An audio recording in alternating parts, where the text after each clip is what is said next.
Today is September 2nd, 2015. This interview with Ray Breen of Marne, Michigan is being conducted by Deb Moore of the Grand Valley State University Veterans History Project. Well, thanks for talking to me today, Ray. My pleasure. Tell me to start a little bit about when you were born, where, a little Okay. bit about your family. Born in Zeeland, Michigan, the 10th of 12. My mother had 12 children, Wow. and I had two younger than myself. Three of them passed away the first month. Back then, today they would have lived, you know what I'm saying? Sure. But then the rest of them all lived until they were of a good age. Good age, Yes. that's nice. I still have one sister left. Uh-huh. No brothers, but I have a sister that's 97 years old. Wow. And got her mind, got her body. She does everything. That's She's wonderful. fabulous. We play games together, and you know, and she's right there. She's at 97. It's unbelievable. That's great. How old are you? 90. 90. So you were born February 4th, 1925. Yeah, that makes me 90. I was 90 in February. Okay. Yeah. Okay, and what did your dad do? He was a woodworker in a workshop in a carpenter shop, you might say. Built chairs and things like that. And So he taught you? no, not really. My wife's father hired me when I got out of the service. He was a carpenter, home Okay. builder. Okay. And so I didn't know a 2x4 from a 2x6 when I got out of the service, you know what I'm saying? So it must be in the genes. Anyway, I liked the work, and I stayed with it. And after about a year or so, 3 years with him, then I went in business with a cousin for herself. And after a year of that, we parted friends because we didn't need each other. And I've been in business for myself then all the 40 years or whatever. You know? Right. That's great. So tell me, did you go to school? You went to school in Zeeland? Yes, kindergarten, Kindergarten. Then Yeah. what? and then we moved to Grand Rapids. Oh, okay. Yeah. Okay. And so what schools did you go to in Grand Rapids? First one was Whitcomb School, which is no longer there. On the And, northwest that was side? On Leonard Street, yes. And then Harrison Park, and then Union High. Yeah. Union High School. Did you finish Union High School? No, I went to work. After summer vacation, I found a job. I had a job, and I never did finish. You high finished school. like 10th grade or 11th grade? 11th grade about it was, yeah. Okay. And you found a job doing what? I was in a printing company, Uh-huh. Grand Rapids Label Company it was. And I worked until I was drafted. Uh-huh. And see, at that time, when we were on our 18th birthday, we had a sign up for the draft. Okay. And I remember Where'd you do that? telling, right in Grand Rapids. Okay. Anyway, I remember telling the officer, I says, I want to go as quick as possible. So 6 weeks later, I was in Camp Butner, North Carolina. And why'd you say that? Why'd I you wanted want to go. Okay. Yeah, I felt my duty. You know Okay. what I'm saying. Uh-huh. Had you been following the course of the war? Oh yeah, sure. But Everybody was. everybody was, yeah. Yeah. And so you got to Camp Butner for basic training. Yes. Tell me about that. What happened there? Okay. We went through our basic training, and then we went on maneuvers in Tennessee, and that lasted for, I believe, a couple of months, right in the wintertime. And we came home from maneuvers, and I remember all of a sudden the privates and the PFCs all got furloughs. I thought them lucky suckers. You know, I was a staff sergeant at that time. Uh-huh. And I thought them lucky guys here, they got a 15-year furlough. And here we sit with an empty camp, you know. Uh-huh. But about on the 14th or 15th day, all of a sudden he says, you guys are all getting your furloughs. So we kind of passed each other, I guess. And we had a 15-day furlough. And then when we came back from furlough, the camp was empty. They shipped all of our trainees that had gone through, that we've been with for a year or more, shipped them all overseas as replacements. They went all to England, and most of them were there on D-Day in France. And in fact, my wife's cousin was in the same unit, only a different company, and we were buddies. Oh, that was And nice. he went overseas, and he was killed the first day, or Aw. first or second day, whatever it was. Jeez. Jared? Yeah. Yeah. Terrible. And he said he felt that he'd never make it back. Yeah, He just felt that, and he told my wife, she said, "It's the last time I'll see you because I'm not gonna make it," you know. yeah. And Wow. I always said, "Hey, you'll never hit me. I'm too skinny." And I was, what? How many pounds, Jerry? 135 when I went in, something like that. And how tall were you? 6 feet. 6 feet, Oh, yeah. 135 pounds. Yeah, right. So were you in pretty good shape at that time? Oh yeah. Did you have trouble with basic training? No.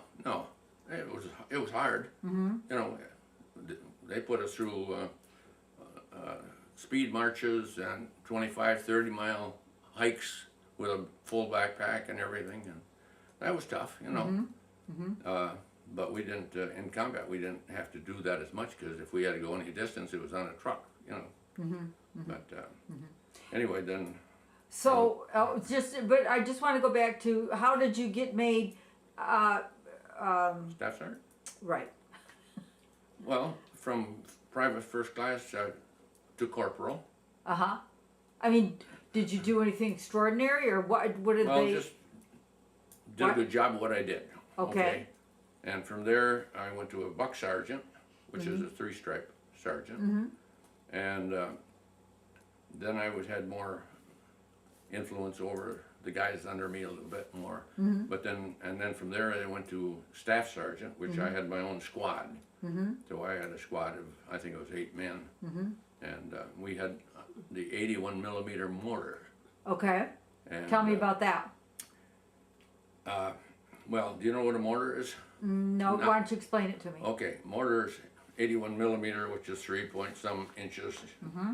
Okay, and you drop the projectile down into the barrel, and it hits a striking point down there, and comes up. Okay. Mm-hmm. And it can shoot over hills, it can shoot over everything, because it's going to do this, you know. Mm-hmm. And we trained in that. I see. And that's what we were in combat then too. Mm-hmm. Mm-hmm. Yeah. So still, everybody wasn't promoted to staff sergeant. Oh no. No. So they must have been My squad pleased. was either private or PFC or corporal. Yeah. But you're only like 18.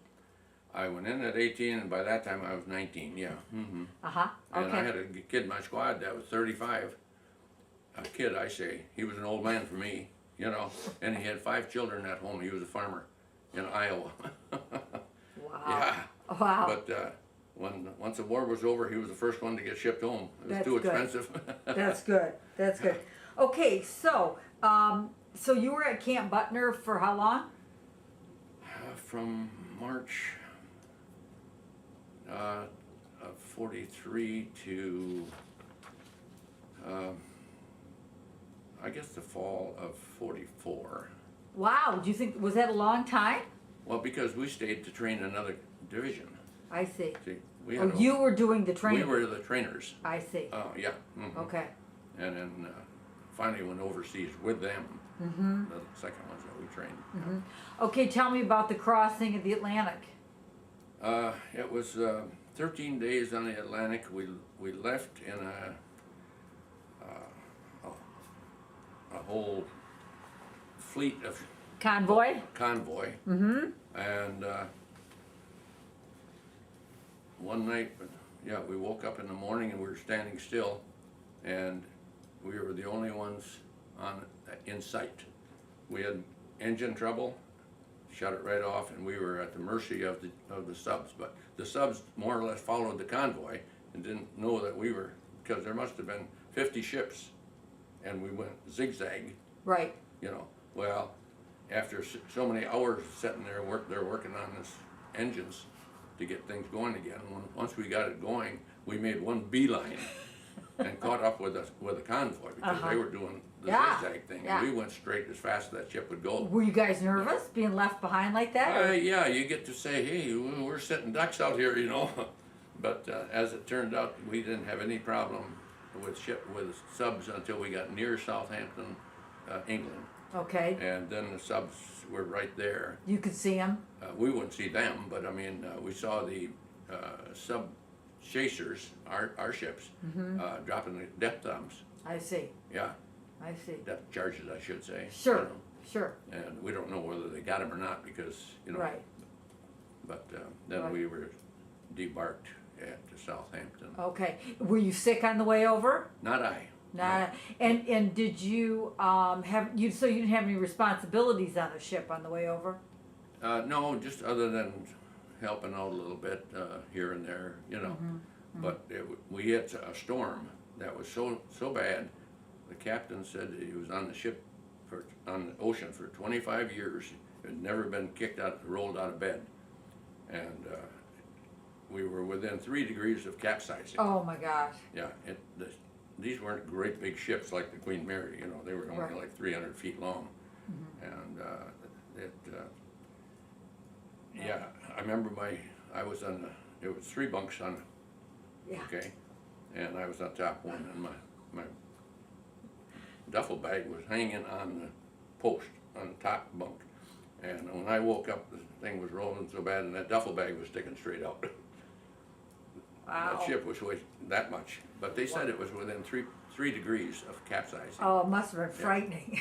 Well, and there's a mess in the ship, you know, because like in the kitchen, food was rolling all down the aisles. And Yeah. it just made a mess of everything. And I would think most of the guys were getting sick. A lot of them were terribly sick. Yeah. Yeah, one of them just got up before we ever left the dock. He was sick, Oh, and he stayed sick all the way.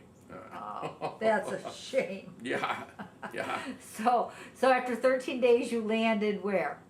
In Southampton, Southampton, England. England. Yeah. Okay, then what happened? Okay, we stayed in England, in a little town for about a month, and we were training while we were there. You know, it was all business. And then we got word that we were heading across the channel, and we went across the channel and to France. But by that time, see, we landed in the Havre, but that had been taken over a year before already. So we ended up staying in tents in Belgium, Okay. and we were there for I think a week or 10 days in these tents. In fact, we could see the buzz bombs going over that were heading for England. Uh-huh. You know, Uh-huh. that you would hear them pop, pop, pop, pop, pop, you know, like that. You know, Uh-huh. Tell me, what is a buzz bomb? it's a V2 rocket. Okay. And that's a big one. The Germans were sending them over into London, and you know, right. causing real devastation. Sure. We called them buzz bombs, but Okay. they were a V2 rocket. And they go right over your head? Well, they were up high, Yeah. but they were such that they went so fast that our planes couldn't knock them out. Uh-huh. They'd have fighter planes up there trying to knock them down, you know, but they went so fast and small that they seemed to get through. What was the range on those? How far could they shoot those? Oh, from deep in Germany I mean, to London. which is how many miles? Oh. Hundreds? Oh no, I would say 50? maybe 500. 500 miles? Oh yeah, they had them then. Wow. They were motorized. Yeah. You know. Amazing. Yeah. Okay, so, I'm sorry, then how did you get where you were going? Well, You were in, From trucks. from trucks? Yeah. Okay. We stayed in. You crossed the channel in a boat Yes. and then got And on then- trucks? Then trucks to Belgium, Okay, and then, like I say, a week or 10 days in Belgium, and then we got word over at night that we were moving into combat the next morning. okay, And my gunner was a corporal. He had just got married, and two of us were in a pup tent. Two of us in these little pup tents. yep, And we were talking. He said, "Hey, I'm not afraid." He says, "You know, we're going to. Most of the guys make it." He says, "So will I." uh-huh, He wasn't a bit afraid. uh-huh, We got into combat. We were replacing another division. Right. The mortars were all dug into a hole that the whole mortar set right in there, okay? And while they were moving their stuff out, we were moving in. Okay, the first time we got in there, there was a firing order that needed 6 rounds of mortar, okay? And the gunner and the assistant gunner from the other company were both there, so they jumped down in the hole and got their target and fired 6 rounds. Well, I can remember this so clearly that the assistant gunner, while he's waiting for the gunner to get his sights set, he's got 4 rounds of mortar, and they're this big, you know, lined up in his arms like this. Okay. And when he got the order to fire, boom, boom, you know. So that was it. It wasn't 10 minutes later, another order came in, and the gunner was there yet, but the assistant gunner was back by the trucks. So my gunner jumped down in the hole, and we're standing right there next to the hole, you know. And my gunner, not wanting to look like a rookie, he stacks up 4 of them on his arm like this. Never fired a mortar in his life because he was a mailman. Oh. He went like this, boom, boom. This one came up, slammed him right in the side, head, killed. Killed him dead. That shell, if he had been maybe 1/4 of an inch more, Yeah. would have killed all of us, because it would have set the one off coming up, see? And I remember I jumped in a hole, and he was dead. His Oh, little side of his head was smashed. Ah. And Oh, that was terrible. he just didn't realize how fast he had to wait for the first one to come up, you know? Right, right, Yeah. right. Yeah. So he was just trying to step in and do the Oh, job. he did. Yeah. But too bad, you know? Ah. And he was the first man in the 78th Division to get killed. And here the night before we talked, He was the one in your pup tent. yeah. Oh. And it was one, yeah. And he just got married, Yeah. you know? That's a It was shame. sad, That's a shame. yeah, it was sad. Yeah. So did you move forward then? You moved. Yeah, You moved. Our first position was in the Hurtgen Forest, it's a well-known area. Yes. Yes. Hurtgen Forest, yeah. Hurtgen Forest. Okay. And we were there, it seemed like several weeks.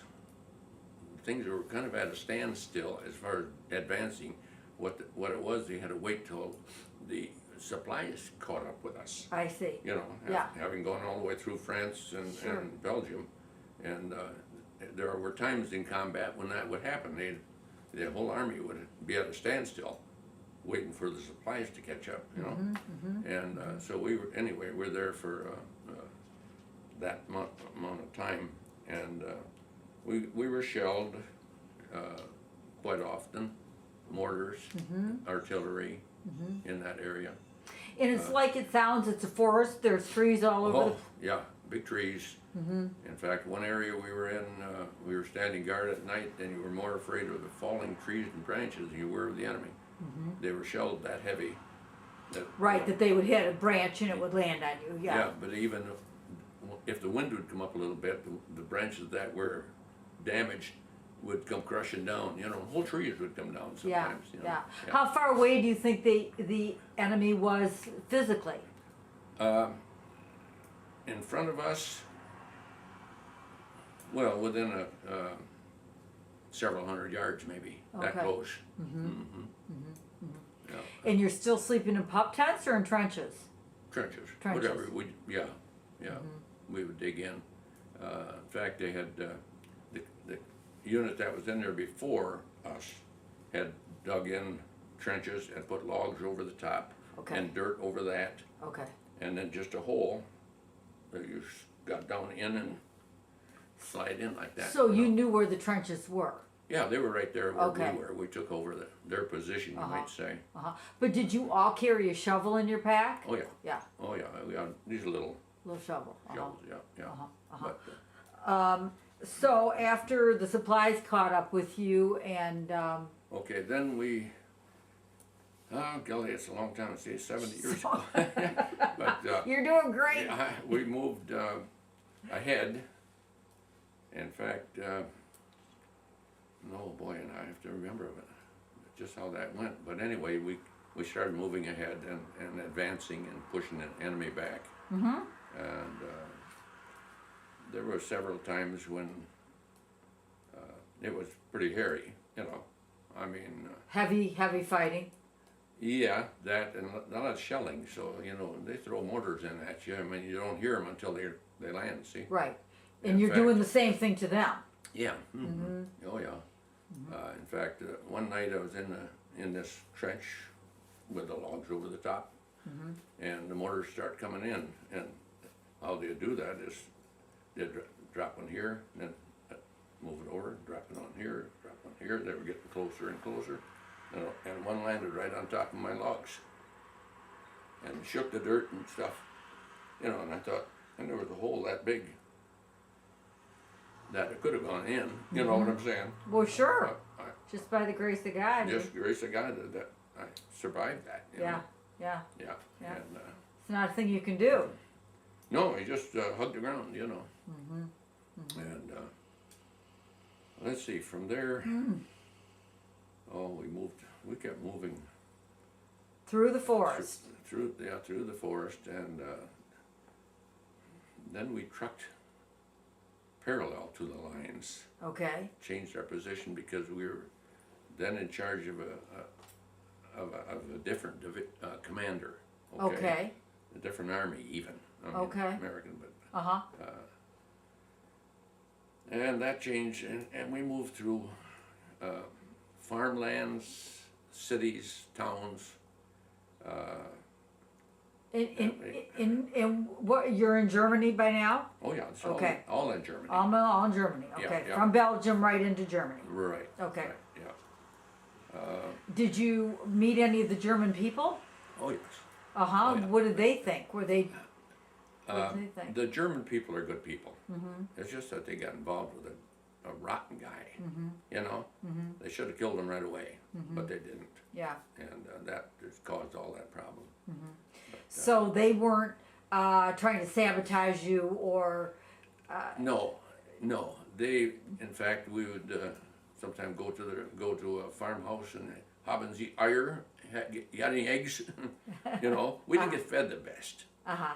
You know how that goes. Oh yeah, you're on K rations or Yeah, that, and once in a while, if the cook truck could get into where you were, you know, you'd get a hot meal. But yeah, we never went hungry, but I mean, we weren't fed the best. right. But in fact, one night the truck came in, and I sat down and got the food, and with a mess kit, and sat down in the woods. Just, you can't be bunched together, you know what I'm saying? Yeah. So I just walked off 100 feet or whatever, sat down on a log, and ate my lunch, and I put my hand down, and I thought, it don't feel right. It was a dead soldier, Oh. dead German. And see, this was in the winter, so it was covered with snow. I thought I was sitting on a log, then I was sitting on a dead guy. Oh my A lot of right. experiences, you know. Oh. It was, I wouldn't want to do it again, but I wouldn't get, you know, Wow. that was something to go through. Yeah. But Oh. And Well, so yeah, I understand it was a very cold, snowy winter. yes, it was. Uh-huh. Yeah. Uh-huh. Yeah. And you're sleeping in pup tents all along the way, or And sleeping just in a hole. just in a hole? If you're moving, you dig in, just dig down below, get down a foot and a half or whatever, and lay in, and you know. No sleeping bag. We didn't have sleeping bags, just a wool blanket. Wow. You know, That you carried with you. always carried it with me. Uh-huh. Yeah. Uh-huh. And that went on for weeks and weeks, you know. With all the roots and stuff, it couldn't have been that easy to dig down a foot Some and a half. places were very difficult, Yeah. but we also had like a sharp axe or something that we could Uh-huh. cut some of that, you know.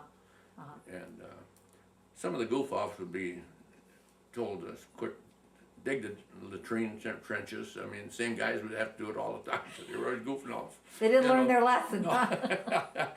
No. Anyway, And what would they do to goof off? nothing. Just Right. goof offs. Yeah, right. Yeah. It doesn't have anything special. They're just goof offs. But every unit has them, you know. Yeah. Yeah. Anyway, so if you asked the villagers for eggs, were they give them if they could? Yeah. Yeah. Or a chicken.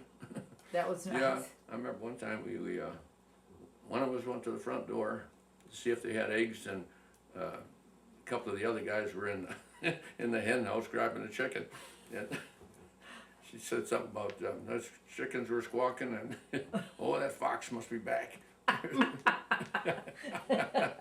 Sure is. Yeah, that was. Okay, so how far did you get into Germany? Okay, we were the first battalion to cross the Remagen Bridge. Remagen Bridge, okay. Remagen Bridge. That was the only bridge that over the Rhine River that Okay. they hadn't bombed, or that the Germans hadn't Taken set out. off. So we got on trucks. I remember we were about 20 miles from the river, and they said, "Boy, just that quick, we had to load up on the trucks and get moving." And the trucks just went as fast as they could to the river, Okay. and it was all open. There was no Germans, just farms. And we got to the river and got out of the trucks, and the bridge had been bombed, had been hit many times, but it was still standing. And I remember jumping kind of from plank to plank to cross the river, but the MP standing there says, "Just run as fast as you can." You know, we got across, and there was a road that went parallel to the river right there, and then the houses up in the hills, sort of.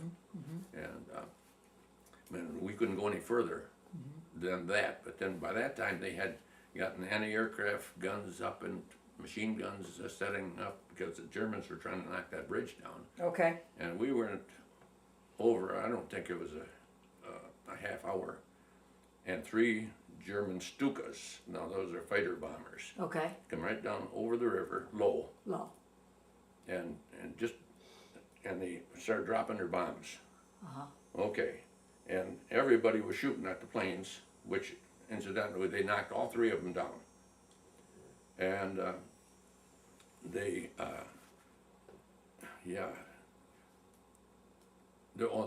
some of that, the guys on the other side, first side of the river that we came from, had these 50 calibers machine guns, and they were shooting too low. In fact, they shot a branch right off a tree on our side, Oh, and it yeah. dropped right across the Jeep, and I never saw 2 guys get out of a Jeep so quick in my life, you know. Right, But right. anyway, and it was too low, and I dove into a bomb crater, just probably, 15 feet across, something like that, in one of the bomb craters to get below the ground level.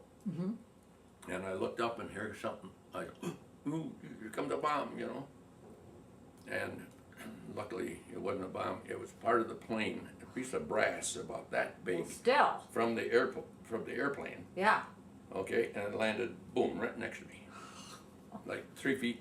Yeah. From Yeah, I would have cut you off. Yeah, that would have hurt a little bit. Yeah. Oh yeah. Yeah. So that's just one of those things that I survived again. Very. Wow, you had a lot of very close fortunate. calls, Ray. Yeah, I had many of them. Yeah. Yeah. So when they shot the 3 planes down, where did the planes land? In the river. Okay. I mean, they could easily have landed on you guys. Well, they were going parallel with the river, Yeah. so going right over the top of the river. So one of them I know was sputtering and spitting, and he was as far as we could see down the river, until he finally I crashed. see. I see. Yeah. Okay. So But by one the of- time one they of would crash, they one would of the be pilots, past you. right in front of me, one of the pilots bailed out with a Oh. parachute. Oh. And of course, in war, you think differently, but everybody's shooting at the guy, make sure he didn't get away. Yeah. Coming down over he was Right. dead before he ever got hit to the Right. water. Right. You know. Right. But, yeah. Well, plus they were so low, I'm surprised that the parachute would even open by the time he hit the ground. Yes, yes. I think it was high enough that it It opened might right have away. worked if everybody wasn't shooting at him, yeah. Yeah, Yeah. right. So were they successful in taking out the bridge? Eventually, Okay. within a couple of weeks later, the bridge collapsed, and about 20 guys went down with it and got killed. Yeah. And then our I forget what we call them now, but anyway, they built a bridge right alongside of it, maybe 100 yards down the river, upriver that would have been, from the bridge. The engineers? The engineer built that, and in fact later they had several of them across here. But I went back. We were up in the hills fighting, and I got what's called battle fatigue, and I had to go to the hospital. Okay. And, Okay. I had 104 fever, and you know what I'm saying. And so in an ambulance with several other guys, we went back across the river, and we crossed on that pontoon bridge. Okay, Yeah. new one, yeah. And back to the hospital in this town. And in about 3 days, I was sent back, and I was okay again. That was an American set up hospital? Oh, Okay. yeah. And so you just needed some rest Rest, and I guess. yeah. Yeah. The fever passed. Yeah. Yeah. Okay. Okay, so then that happened. Then then you went back, and then where did you guys go? Well, then we started advancing Uh-huh. to the, well, it was hills right on that side on the German side of the river. And so we had to go parallel on that road. And I remember it had to be after dark, and it was so dark you couldn't see anything. So we had watches that were illuminated. And so we walked like this, so the guy behind it could follow you. That's the only way you could see it, you know. It's so dark. And we went, yeah, and Yeah. I don't know where we went from there, but then we advanced and up into the hills, and then there was towns that we got into, and yeah, oh man, the one place we were at, we were in a house. The Germans were throwing mortars in. And I remember we were in the kitchen of this little house, and it had, just like some of our little older homes, it had the 3 steps down to a landing and then down to the basement. And of course, there was an outside door right there, you know.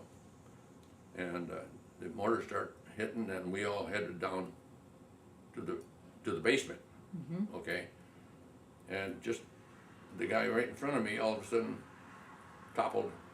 A mortar went off outside in the yard, right there in line with that door, and he got shrapnel, and he was dead when he hit the floor, or the basement. You know what I'm saying? Yeah. Just that quick. And in that same area, not that particular house, but the backyards were all separated with like a 8-inch brick wall. You know, instead of a wooden fence or something, they had to have a brick wall 8 inches, 1 brick wide. And somehow I was in that backyard, and they start getting mortar fire. And the safest place is to be right next to the wall. So I wasn't probably 20 feet from where I was, you know what I'm saying? I ran and laid right parallel with a wall. Just stayed down as low as I could. And a mortar shell came and landed on that brick wall. Now, 4 inches more, it would have been in my back, you know? God. Yeah. Jeez, Ray. I know. You had your guardian angel was working full time. He sure was, yeah. He sure was. Wow. Yeah. Wow. But again, Yeah. I never got hit. No. Now, what about your friend there that got hit by the mortar shell and died? Would you guys have to take his body someplace? No. There's a special company that does that. You call them and say... The officers would call that in. I see. And with a location, and as they had time, they'd come. but mostly they're frozen, you know, Yeah, because it was midwinter. so cold, yeah, yeah, And yeah. so they just took, I mean, Russ is the name, Russ Miller. Yeah, They took him and just laid him out near where the trucks are, so they Okay. could pick him up, you know. yeah. Yeah. Oh, boy, that was tough. That was tough. Okay, so, but again, you didn't have to fear when you went up to a farmhouse that a German villager was gonna shoot you. No, No, No. they weren't They into were- that at all. they were nice people. I really thought very highly of the German Uh-huh, people. uh-huh. Yeah. And it seems like, the American soldiers must have been, acting pretty well, so that, In general, yes. yeah, so Yeah, that war your does- reputation preceded War you. does funny things for people. Yeah, You know what I'm saying? mm-hmm, And yeah, I don't want to even tell you about some of the things that happened, but mm-hmm, you know that a person wouldn't do mm-hmm, in civilian life. mm-hmm. But at night, it's either you or me. Mm-hmm. You know what I'm saying? Mm-hmm. And that's what happens sometimes. Mm-hmm. But, in one case, there was an injured German sitting along the trail, and the guy, we were going up this trail, and an 88, which is their artillery piece, 88 millimeter shell, and you could see it coming because it would, like a tracer, okay? And it landed, maybe 75 feet, right in line to my left. I carried a radio all the time because I was a forward observer with a rifle company. And I hit the ground quicker than what he did, and he got shrapnel in his, went right through his helmet. And we had to carry him back. We said, well, we've lost contact with the rest of the company, and it's middle of the night, dark, you know. So they carried him back into this little town, and on the way back, there sat a German, and I know the sergeant in charge of that rifle company says, Blackie, check him out. Blackie was one of his company, and we kept going back into this town, but we hadn't gone maybe 100 yards, bang, and here comes Jack, there's a Blackie running up to catch up with us. What the heck happened? He said, how do I know he wasn't sitting on a hand grenade or a rifle or a pistol? By the time I turned my back, he could have killed me. Boom, shot him. Yeah, yeah. You know, to me, I think I would have gotten the guy on his feet if he could, and helped him back into the town and where the doctors were. You know? Right, right. And I often wondered if this guy could live with that. You know. It seemed like it was crossing the line to you. Yes. Yeah. Yeah. That's murder to me. Yeah, You yeah, know. yeah. If the guy is Yeah. bleeding for his life, you might say. You know. Right, Yeah. right. But anyway, that's war that does it. Boy, oh boy, yeah, yeah. So continue, you kept going. Yeah, it was getting toward the end of the war, and we were getting into bigger towns. We were in the Ruhr Pocket, they called that. Okay. It's a Where all valley. the armament was being built, and it was a yeah, I'm still here. Yeah. And we got into town, and we could, you could talk to the civilians and everything, you know. I remember a couple of girls standing on the corner, hey, take our picture, you know. I said, I'll send you one. Yeah, you will. How are you gonna send it? You know, anyway. Right. And I tell you, war is for kids. It's not for old people, for old guys. We had, well, one of our first sergeants actually on purpose shot himself in the foot because he couldn't handle it. Oh boy. He didn't want to get killed, so he shot himself in the foot, and went back to England, and then he shipped back to America, you know. Would that be something that the Army would figure out, that he had done that? I don't know if they ever questioned it, you know. He They might said, just say, yeah, my gun went off. yeah, I was cleaning and my gun went off. yeah, You know, right, they boom. can't prove he's not telling No, the truth, yeah. no. And he was a sergeant, Yeah. tech sergeant, I think it was. Tell them how your Yeah. red colored man saved your life. Yeah. And one time, see, I was an observer for the mortars, for the rifle company. I would be somewhere near the leader of the rifle company, so that if he needed mortar fire, he would tell me such and such, and I would radio it back. I carried a 28-pound radio on my back, all forever. In addition to everything else. Yeah, right. And anyway, I was up in the front, and I just walked up there. It was up on a hill and a big valley and everything, and here the mortars started coming in, and these guys were all dug in, and it happened to be a platoon of colored. They somehow they wanted to try and see how that would work out with colored, and anyway, they. I'm looking for a place to run to or hide, you know, and this colored guy says, "Get in here," and he jumped out of the hole, and he knew another hole that he Okay. could get into. Uh-huh. I never forgot that, you know. That was great, yeah, Yeah. very nice. Yeah, he kind of risked his own life Sure, so I could get in the hole, you know. yeah, that's great. So I have good feelings for a lot of colored people. Yeah, yeah. How many days in a row or months or weeks or months did you, In combat, yeah,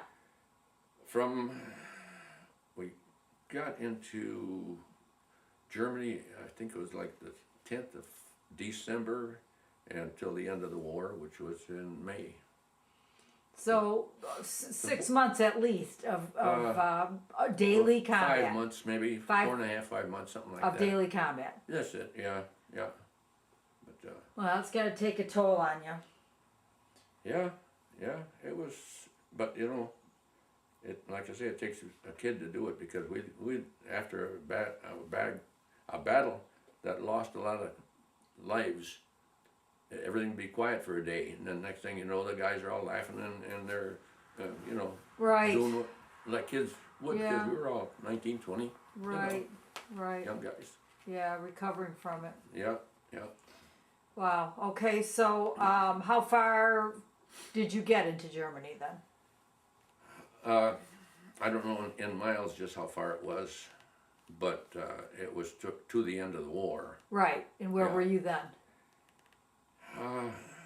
In the Ruhr Pocket. In the Ruhr, so you pretty Yeah. much stayed there, okay, Well, we kept moving, but I mean, that's the Ruhr Pocket is a big pocket. Is That's it? a Okay. whole area. You know, okay, like the size of half the size of Michigan, probably. The Ruhr Pocket. Did you feel like the Allies were winning at that point? Oh yeah, we knew it was getting close to the end, and the Germans knew it too. The people knew it, you know. And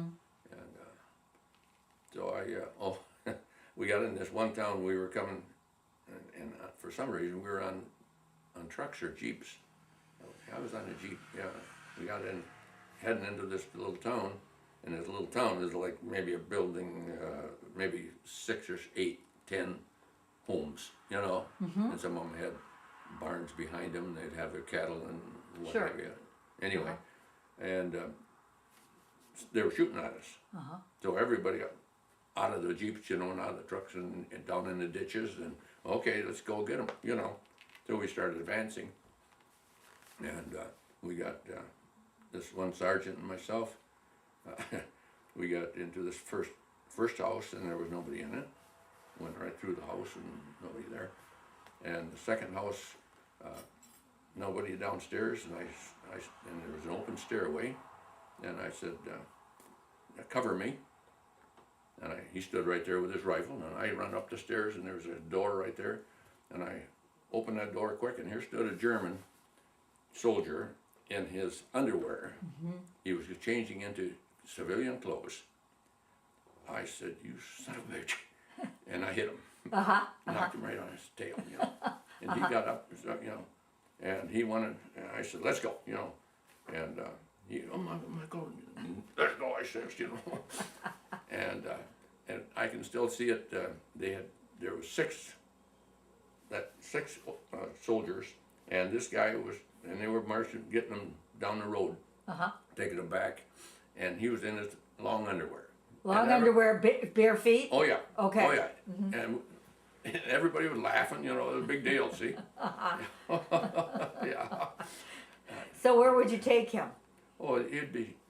It got to the point at that point in the war, one of our soldiers could take 100 prisoners Okay, because they knew the war was over. You know, now if they were smart, they wouldn't have been shooting at us. right, You know. right, right. And where would you take them?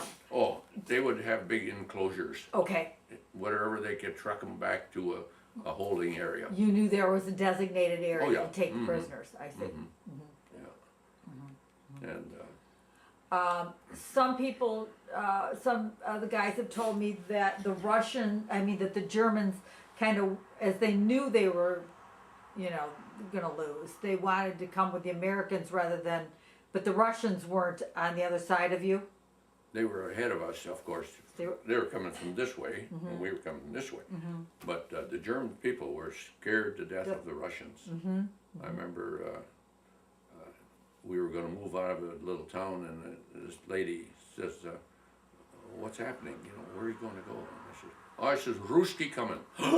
You know, they were scared to death. Because they'd heard They about were scared. atrocities, or why were they so Oh, they're scared? just such mean suckers.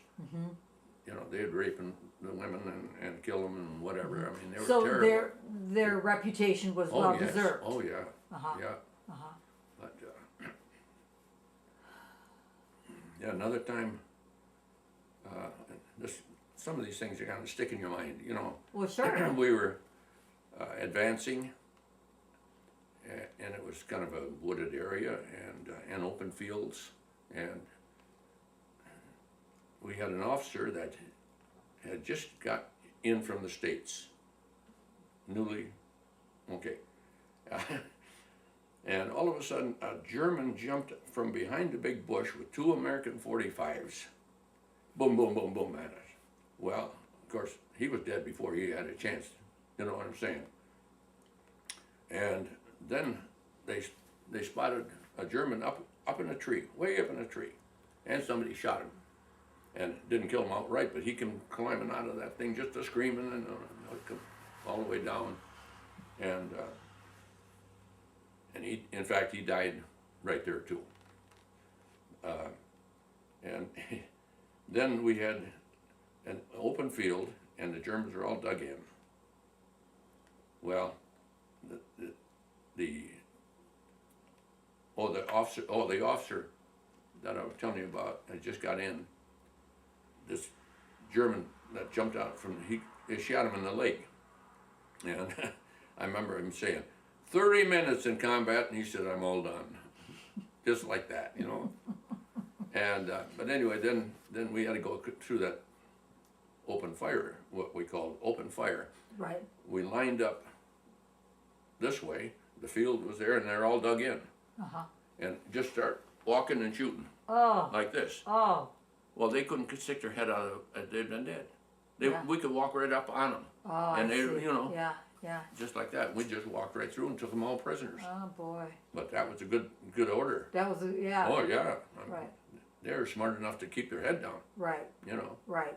So got through that. But anyway, those are some of the things. Any others that stick out in your mind that we haven't talked about?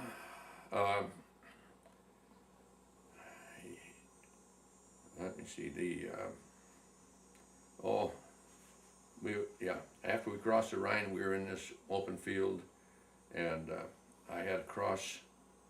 My lieutenant I was with was on one side of the field, I was on the other, and I had to get over to where he was. And I had this radio on my back, and so I start running, and there was a machine gun set up, well, maybe 200-300 yards away, and all of a sudden you could hear them, the bullets going in front of you. And then I couldn't hit the ground. I was right out in the open. Kept running as fast as I could, and the next burst went right across in the ground. Boom, boom, boom. You know, you've seen it on Right, television, on TV you know, and movies, yeah. Yeah, it never hit me. And of course, he didn't want to give his location away, by continuing to shoot, you know what I'm saying? Yeah. And so when we got through that point, he was gone, I mean, Boy, but yeah. And then there Ray, you really, then there was some tanks down on the road, and I had to cross that road because they were shooting up the road, and the officer was on one side and I was on the other side, and it was spaced like a shot, and then just like enough time to reload, okay, to put another shell in, and it went on for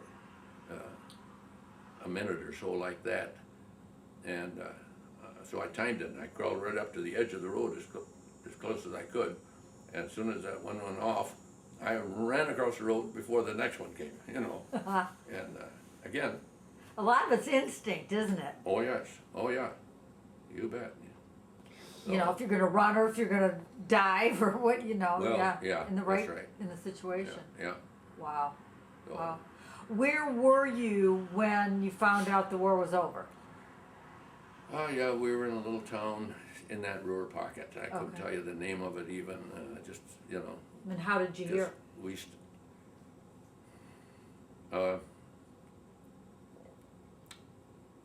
I don't know. Okay. I don't even know how we found it out. Uh-huh, The word got out okay, that the war was over. uh-huh, We were all happy. right. No champagne on No. ice? No. And I did get a furlough to the Riviera in southern France, on the Really? Mediterranean. Okay, cool. Stayed in one of the nicest hotels down there, and Uh-huh, right on the ocean. And I guess it was 4 days or something. great. Yeah, that was great. Did you get to go there with a couple buddies or No, plane full. a plane full? Oh yeah, oh yeah. Great. Not from just our outfit either. I mean, Uh-huh. I don't know where they were all from, but Must have seemed like a different world from that. oh yes, it sure was. Yeah. Wow. But, So you went back and then what happened? well, the war was just about over Oh, what the? at that time. Yep. It wasn't over yet Oh, in Germany. No, it was, yes, it was over in Germany, but not in Japan. Right, right. Yeah. Right. Yeah. So then did they send you, Well, we moved into an area, a little town, and the homes were vacated, whatever we needed, you know, for the troops. My whole squad was in one house, uh-huh, and you still running? it's still running. I just like to make sure my equipment's running. Oh, Okay, I see. nothing. And, Yeah. and I want to see how far along we are on the tape too. Yeah. So then how did you get back? We stayed in East, that little west. town for months. Oh, Yeah, we had volleyball courts, and we didn't have to do anything. uh-huh, And we got lazier in the dickens because we didn't have to do anything, yeah. you know. Wow, it was And such a when nice change. we would get mad because they made us go play volleyball. You know what I'm saying? And from that, when my time was up, and we had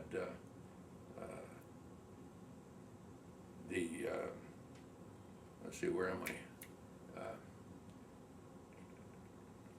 I forget exactly how that happened, but anyway, we had to have points. Oh, yes, Okay. right. That's how they decided who was gonna go back first. Yeah, Yeah. And it brings up another story. But anyway, and then, yeah, it was my turn, and they loaded half a dozen of us up on a truck and took us, and we ended up in France, and eventually on a boat, and then back to America. Okay, But the one thing that I think I can really be proud of, okay? We pulled into this area, and I'd been carrying this radio all day. I was tired, you know. Anyway, I think we were replacing another unit, and it was dark. I mean, it was at night. And a kid in a Jeep said to me, I don't know how this ever happened, but anyway, he says, there's 4 wounded GIs down this road, and they're in the back of an old box of a truck. uh-huh, And here it was, you know, maybe 9, 10 o'clock at night, I would say, you know. And I said to myself, we can't let that happen. You can't let those guys just stay there. I mean, they're all wounded. They can't move, you know. But somehow they got into that truck box, and I thought, we got to get them out of there. So this kid in the Jeep says, you can use my Jeep. And I says to my squad, I said, hey, this is what it is. And I says, there's four GIs that are in this box of this truck down the road here.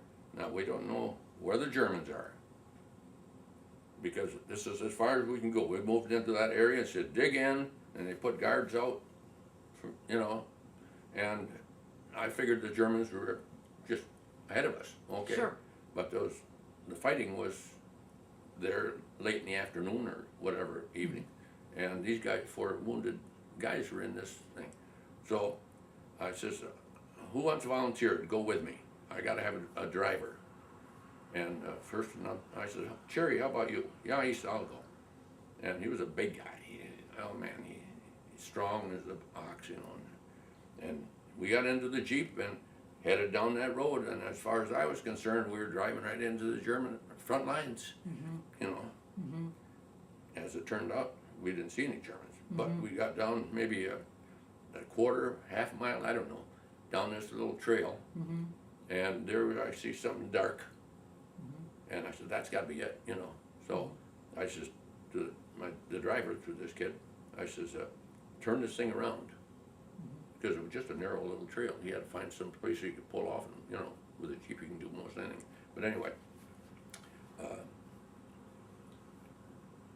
so I got out and I went right over and I got to that box, and I says, GIs, we're GIs, and we're going to get you guys to the hospital. And by that time, it didn't take long, and he came, he said, I got it turned around. And we started helping the guys out, putting them in the back of the Jeep, and took off as quick as we could, you know. Well, yeah. Because we didn't know. I mean, we could have all of a sudden had a hand grenade thrown at us or a rifle or whatever, you know. Sure. And we were both scared, no doubt. Yeah. Sure we are. Yeah. And anyway, we got them all 4 of them back to the hospital. Great. And never heard anything, don't know who they were, what unit they were from, or whatever, but they're all American kids, you know. Yeah. And so I don't know if they all survived or what, but Yeah. I remember when we were moving, and this is not a road, this is a trail, so, you know, and you hit a bump and you know, they were, you know, they were hurting. Yeah, yeah. But anyway, we got them all to the hospital.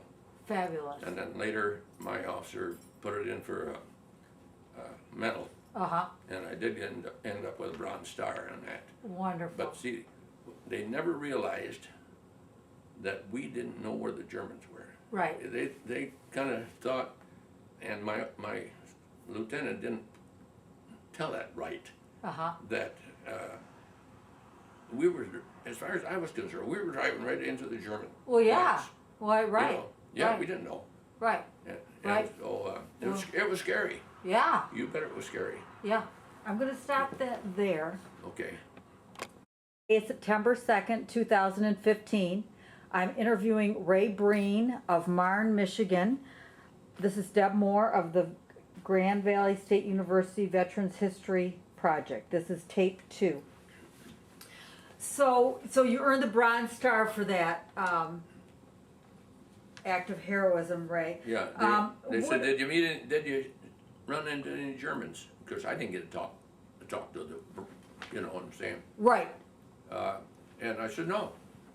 And they figured, well, that's a piece of cake. I mean, you're just Right. picking up 4 wounded guys and bringing them to the hospital. Right. And, you know, they wouldn't even give my driver, that kid, a Bronze Star. Yeah.